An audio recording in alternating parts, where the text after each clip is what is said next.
Hi, everybody. Welcome to the 7th episode of the Lazare podcast. This episode features me, Lazare, and my guest today, Kristin Taravella. Kristen is a mother of two and works a full-time job in addition to her side hustle as a masseuse. She decided to become a small business owner after having her two kids and realizing that she might as well just start now. In this episode, we talk about how to create a healthy internal dialogue as an entrepreneur, how to balance work life and family life, of course, and how to scale your company slowly but steadily. So sit back, relax, and enjoy my chat with Kristin Taravella.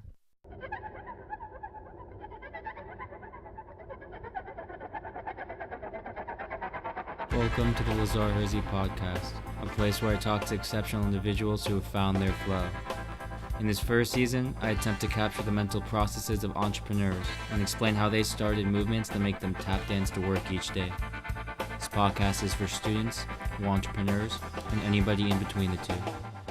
How did you get into massage therapy? It was something I'd wanted to do for a very long time, and I kept putting it off because it wasn't practical or whatever. And then finally, after 10 years of looking at the massage school and wishing I could do it, I finally realized, just do it. In 10 years, you're going to be doing the same thing. Also, I gave birth to my kids. I had a home birth for both with no medication, and I was just amazed at how the body works. I also love to be touched. I live vicariously through people. So it was the most wonderful thing to help someone through touch because I appreciate that myself.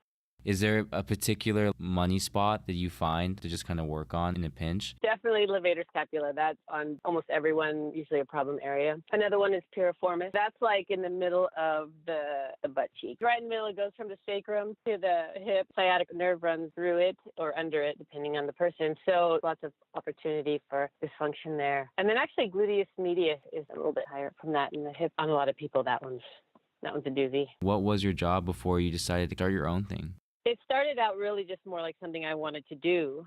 But then, so I was a land surveyor when the recession hit. Was that 2008? And so my job went away. There was no work. So I took that opportunity to go to massage therapy school. It was a way that I could trade. I just felt like I needed something to trade with people. There was no money. So that was also a motivation. I was like, I want something that I can take with me everywhere. All the knowledge is in my fingertips. And that was really empowering. I can help somebody. I can provide a service. And that's been also just fantastic.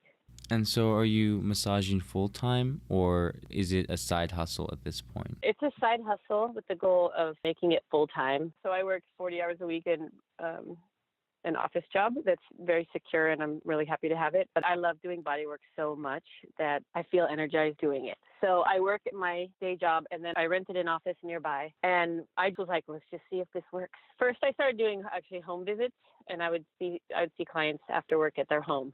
And then I'd add another one another day, and I was like, as soon as it doesn't work, I'm just going to stop. But it never didn't work. It was scary at first, especially to rent an office full time. My brother gave me a tip, though. The feeling you feel, that fear, just rename it to excitement. Because it's actually kind of a similar feeling. Just one of them you're imagining a bad outcome, and the other you're imagining a good outcome. I just shifted my thinking there, and that changed a lot. Just take a step. Take another step. It's small, and I've seen the power of that to where I have very few spots each week, but they're always full, and I have regulars. It's every week, and they love it. And I have some personal circumstances I have to work out first. I'll feel more confident. What do you mean by personal circumstances? Oh, just my job right now is very secure. It's a double whammy, not only being a parent, but also being a mom, because I think there's also more of an expectation to provide a groundedness and stability to your children. How have you balanced being a mother with your personal fulfillment and professional fulfillment? It's definitely a sacrifice, like me going from work to work again, because it's something that I really love to do. I love it so much that I'm glowing and feel more alive afterwards. That to me is a gift to bring to my kids. So if I'm doing something that I find really fascinating, the body is so amazing. The design of the human body is wonderful. And even though we all have the same parts, everyone has used their body in a different way, or they have different proportions, or they experience their body in a different way. So it's never boring. And I just feel more alive after being able to experience that. Then I bring more home. I would rather be a fascinated, interested, excited, vibrant person to my family than somebody who just, has done the 9 to 5 and now I'm home. We briefly talked about you signing that lease. What were the factors that made you realize that you were ready to take that leap? I think the factors were that I had already slowly been building up clients even a year before I signed the lease. So I had already tested the waters. I also learned to not need everything to be perfect. I work a lot on myself and do self-help. I want to experience the edges of myself. Do you have a specific example of a learning experience from a mistake you made in your side hustle? The best learning experiences are when a client doesn't come back. Like if they keep coming back, it's like, oh, great, this is easy. But when they don't, I'll just think about why. I can look back and go, oh, okay, I'm not sure I asked the right questions, or maybe they didn't feel like they got what they asked for. How can I do it better next time? I can only guess at it. How can I make it better the next time? In the beginning, it was really hard because I would take it personally, like, why didn't they come back? And now I'm like, no, it's just, I don't know what's going on in their life, It's an opportunity to be better. And then you give the next person, you're a new improved way. And it's not always about, I kind of feel like it's a lot about just listening and that they feel heard. So I've changed some of the things I do. Yeah, like maybe I'll just ask, like, what are your priorities for this session? What is it that you want to get out of this session? And then when I have maybe 15 minutes left, I'll just do a check-in, like, are you getting what you wanted? And they'll be like, oh, I kind of, can you make sure that, my left knee, I feel like I could have more, or whatever it is. An interesting question, just from your passion on this subject. If you found like $1 million in a briefcase, how would your professional life change? The first spontaneous thought that came to mind was real estate. I would buy a piece of property that had an office and then an apartment on top of it or behind it. I would still do what I do. I might get more education, maybe travel a little farther to get it. I would love to do like a cadaver class or something. Please elaborate. A cadaver class? Yeah, the way I studied anatomy was through books and videos. But with a cadaver class, you have a real body with real muscles in front of you that you can see and lift up the layers and really more intimately learn about the muscles and where they connect to the bones and so forth. I think that would be just awesome. You mentioned briefly that you were very much into self-help, and I'm wondering what resources you use or what activities you pursue in order to improve yourself on your own. I did Seth Godin's Alt MBA. I was in the 20th class. It was so well done. I learned so much. I met so many interesting people, got resources, and that was very much, it's about reading blog posts, reading books, listening to interviews and talks.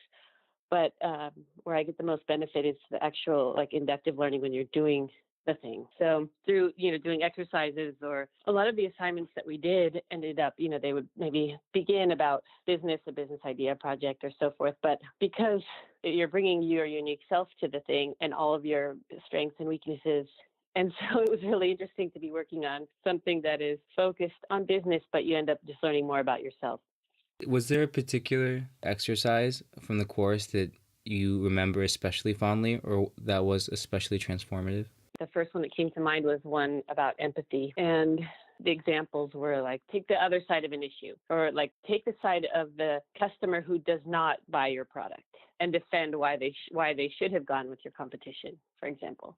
It's an exercise in seeing things from another person's perspective and having empathy for them. And that was really, it's a challenge. It's a challenge to do that, but so valuable, where you really try another person on and then defend their position. It really is kind of a mind, I didn't say it politely. Also, the books that came with it, I'm still working through, but one of them was about feedback. Let me think of the name of it. Thank You for the Feedback is the name of it. And that's about, how to give and receive feedback. And the interesting thing there is I read a book recently called The 7 Principles of Making Marriage Work. And what I found was that there was a lot of overlap between those two books. So that was one.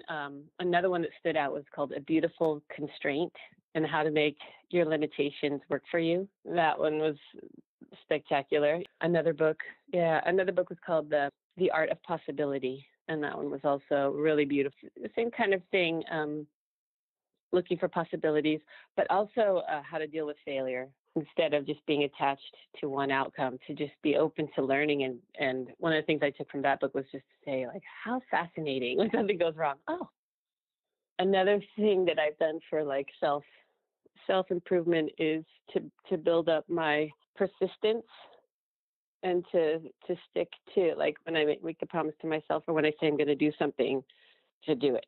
It was discouraging sometimes, but now that I have that experience, it is easier to start something new. Do you have any regrets in education? If you could go back and take those degrees over again, is there anything you would do differently? I was trying to please other people's expectations when I was younger. I would probably not have pursued engineering. My business now that I'm building is muscle therapy. Looking back, I think, I would have loved to do something in the medical field. I love learning about people and what makes them work. Maybe something in like behavioral psychology. The world would be a very different place if everyone was able to pursue what they love and be a more intense and pure version of themselves. It's a confusing time when you're young. It's hard to choose what you're going to do when you're 18 years old. You don't know very much. Kind of a transition, going back a little bit to business. What was one of the toughest moments in your life as a business person or otherwise? Starting out, my business was the hardest, going from finishing training to then trying to get clients. And I think the reason was like confidence. I didn't feel qualified still. And I knew I was good, but I still didn't. I felt like I had to prove myself all the time. And that takes so much energy and work. So there was like the internal struggle, but then just like literally trying to find new clients and make yourself stand out and get noticed. The way that I started getting my business going was that I volunteered at a lot of events. I think it was Breast Cancer Awareness Month or something. At the hospital, they were trying to promote women's health, and I volunteered to do 15-minute massages for the people who came to get checked. And as it would happen, I worked on a journalist for the local newspaper, and she loved my work, and she liked my story. She liked the background of the technique that I do, and she did an article about me, and I got tons of clients from that.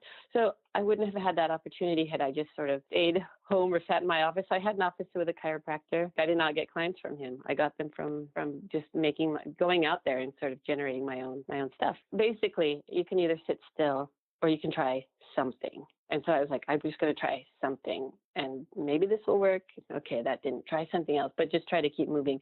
But there were discouraging times. That makes me wonder, did you have a creative process or a kind of rule besides keep throwing until something sticks for generating new ideas to get traction for your business? Not really. I live by physics. Like an object in motion tends to stay in motion. An object at rest tends to stay at rest. So I try to stay in motion, doing something. As far as like, I'm going to make 5 calls today, or I haven't done that yet. But keeping the mindset of like, how fascinating. Let's see if this works. I have one question, and it's out there a little bit. If you knew that in 1 year you would die suddenly, would you change anything about the way you're living today? Why or why not? Yes, I would. I would probably quit my stable, secure job. And I would work on my business more, not because I'd want to like necessarily build like an empire, but I just really enjoy what I do.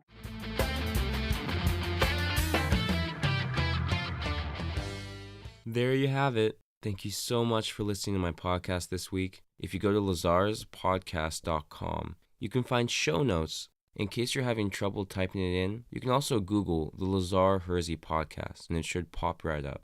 Cheers.